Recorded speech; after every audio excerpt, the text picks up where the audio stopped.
श्रापित गांव, बुढ़िया बनी चुड़ैल, रहस्यमय कहानी। गोपीनगर का गांव बहुत अमीर है। यहाँ के लोग सिर्फ अपने काम से मतलब रखते हैं। ऐसे ही लोगों को मतलबी कहा जाता है। यही गांव में पीपल का एक पेड़ है जो बहुत ही घना है, जिसके नीचे चबूतरा बना हुआ है। सब लोग हंसी खुशी से रहते थे, लेकिन एक दिन भिखारन बुढ़िया भीख मांगते हुए गोपीनगर गांव पहुंच जाती है। वह मोहन के दरवाजे पर जाती है और भीख मांगती है। बुढ़िया, बेटा कुछ खाना दे दो, भूख लगी है, भगवान आपको और धन देंगे। मोहन, सुबह सुबह भीख मांगने कौन आता है? काम पर जाने के समय। जाओ आगे, अभी मैं काम पर जा रहा हूँ। बाहर की आवाज सुनकर अंदर से कमला बाहर आई। कमला, रुको, मैं इनके लिए कुछ खाना लाई हूँ। बुढ़िया, भगवान तुम्हारा भला करे। बुढ़िया खाना लेकर चली जाती है। मोहन, क्या जरूरत थी खाना देने की? पैसे की बर्बादी करती हो। लोग सब हमसे अमीर हो रहे हैं और तुम पैसे उड़ा रही हो। कमला, तुम बिना मतलब के बात मत करो। खाना खराब हो चुका था इसलिए दे दिया। खाना लेकर भिखारन बुढ़िया पीपल के पेड़ के नीचे चली जाती है। खाने को खोलती है तो उसमें से बदबू आती है। गौर से देखा तो उसमें कीड़े पड़ चुके थे। गरीब बुढ़िया ने खाना फेंक दिया और दूसरे घर में भीख मांगने चली गई। और वह शीला नाम की औरत से बोली, बुढ़िया, भगवान भला करेंगे तुम्हारा, मुझे कुछ खाना दो, और हाँ, गंदा खाना मत देना, मैं पहले से ही बीमार हूँ और बीमार हो जाऊंगी। शीला, हाँ हाँ, भीख मांगती हो और ऊपर से फरमाइश। जाओ, नहीं है मेरे पास देने के लिए कुछ। गरीब बुढ़िया वहां से दूसरे घर में खाना मांगने चली गई। एक आदमी ने थोड़ा सा खाना दिया।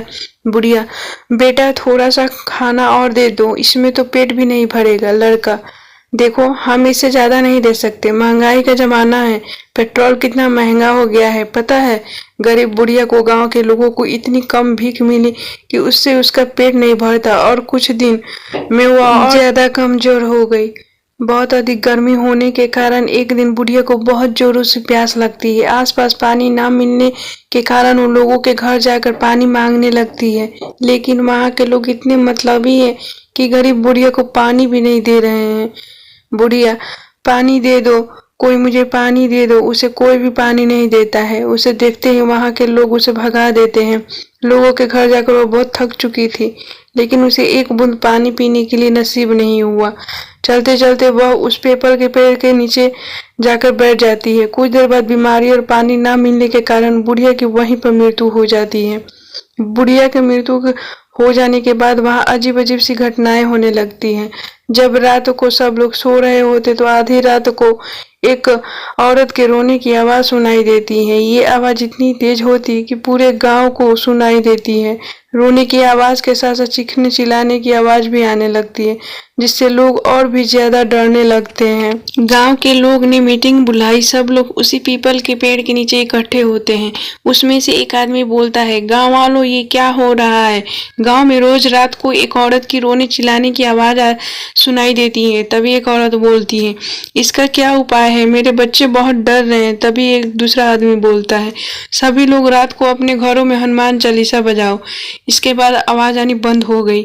लेकिन एक दिन मोहन उस पीपल के पेड़ के नीचे से जा रहा था कि उसकी कार खराब हो गई। पीपल के पेड़ के नीचे से जो गुजरता था उसकी तबीयत खराब हो जाती थी और उसे तेज बुखार हो जाता था।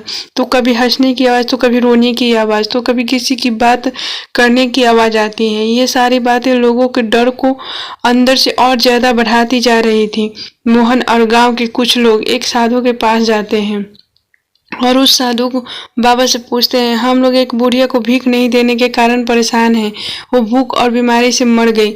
बाबा, ये सब जो भी हो रहा है उसमें तुम सब गांव वालों की ही गलती है। तुमने एक बीमार और गरीब बुढ़िया को अपने लालच और निर्दयता के चलते मार डाला। तुम लोग उसे 2-4 रोटी भी नहीं दे सके, जिसके कारण उस गरीब बुढ़िया की जान चली गई और वो अब अपना बदला ले रही है। गांव वाले डर जाते हैं और साधु बाबा से पूछते हैं, क्या इसका कोई इलाज नहीं है? बाबा जी, बाबा, हवन पूजा का इंतजाम करना होगा, तब शायद कुछ हो सकता है। तब सभी गांव वाले बोलते हैं कि ठीक है, हम सब तैयार हैं। हवन पूजन शुरू हुआ। साधु के मंत्र उपचार से चुड़ैल प्रकट हुई। चुड़ैल, ऐ साधु, तुम क्यों इस मामले में पड़ रहे हो? तुम अपने रास्ते चले जाओ, वरना तुम्हें भी मौत मिलेगी। बाबा, देखो, इंसान से गलती हो जाती है। तुम बताओ, तुम्हें क्या चाहिए? तुम्हारे नाम का मंदिर बनवा देते हैं। लोगों को परेशान करना छोड़ दो। चुड़ैल हंसते हुए बोलती है, जिंदे पर तो कुत्ते से भी ज्यादा व्यवहार किया, बुरा व्यवहार किया, और अब देवी देवताओं की बराबरी दे रहे हो। मैं उस लायक नहीं हूँ। मैं चुड़ैल हूँ, चुड़ैल। बाबा, कुछ तो उपाय होगा जिससे कि तुम गांव वालों को छोड़ दो। चुड़ैल, एक उपाय है, इन सब पापियों को गांव छोड़ना होगा वरना सब मारे जाएंगे। और साधु तुम भी चले जाओ क्योंकि गुनाहगारों के साथ बेगुनाह भी मारे जाते हैं। इस गांव को मेरा श्राप है कि जो भी इस गांव में रहेगा वो मरेगा जैसे मैं मरी थी। यह बोलकर चुड़ैल गायब हो जाती है और साधु गांव वालों से बोलता है इसका कोई इलाज नहीं है, जब तक वह अपना बदला नहीं ले लेती वह शांत नहीं होगी। धीरे धीरे लोग बीमार होने लगे और बीमारी बढ़ती जा रही थी, जिसके कारण गोपीनगर वालों को उस गांव को मजबूरी में छोड़कर दूसरी जगह जाना पड़ा। लोगों की एक गलती के कारण अपना अपना घर, अपनी अपनी जमीन जायदाद सब छोड़कर जाना पड़ा। यह गांव अब सुनसान पड़ा है। यहाँ अब तो ना कोई आता है और ना ही कोई रहता है। तो दोस्तों, इसलिए हमें कभी भी घमंड और निर्दयता से हमें किसी का अनादर नहीं करना चाहिए। आपको ये कहानी कैसी लगी? अगर अच्छी लगी तो please like, share, comment and subscribe कीजिए। Thanks for watching.